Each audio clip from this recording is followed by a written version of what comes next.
Today we move from abstract legal theory to the living foundation of Indian governance, the Constitution of India. It is not merely a legal document, it is a political, social, and moral charter. Our focus today is not just to understand its provisions, but to appreciate how it structures power, protects rights, and shapes the relationship between the state and the individual. The Constitution is the supreme law of the land. Every authority, legislative, executive, and judicial, derives its legitimacy from it.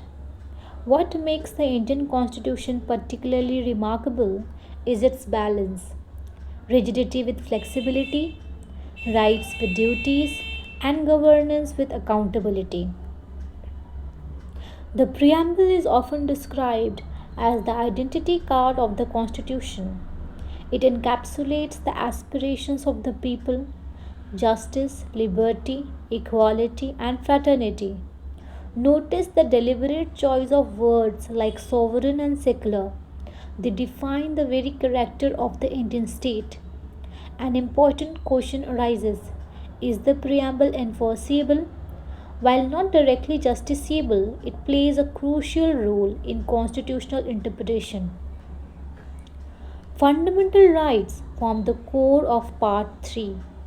They are enforceable against the state and act as limitations on governmental power. What distinguishes them is their justiciability. A citizen can directly approach the courts if these rights are violated. In essence, they transform the Constitution from a political document into a protector of individual liberty. The right to equality is foundational to any democratic society. It ensures that the state does not act arbitrarily. However, equality does not mean uniformity. Reasonable classification is permitted. This balance between equality and classification is where much of the constitutional litigation arises.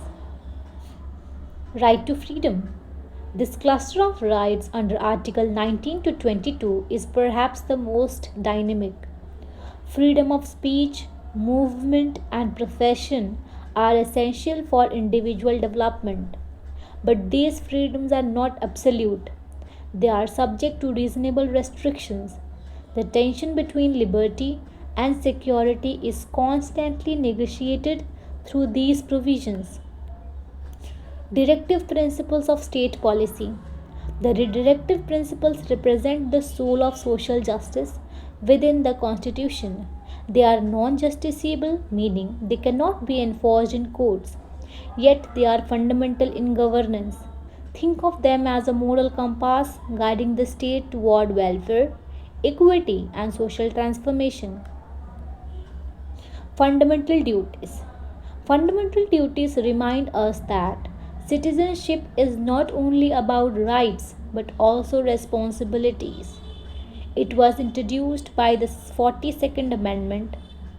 They reflect a shift towards participatory citizenship. While not enforceable by courts, they influence judicial reasoning and legislative policy. The legislative structure in India is federal in nature, with a clear division of powers between the center and states. Parliament and state legislatures derive their authority from the Constitution. The seventh schedule plays a crucial role here, distributing subjects into union, state, and concurrent list.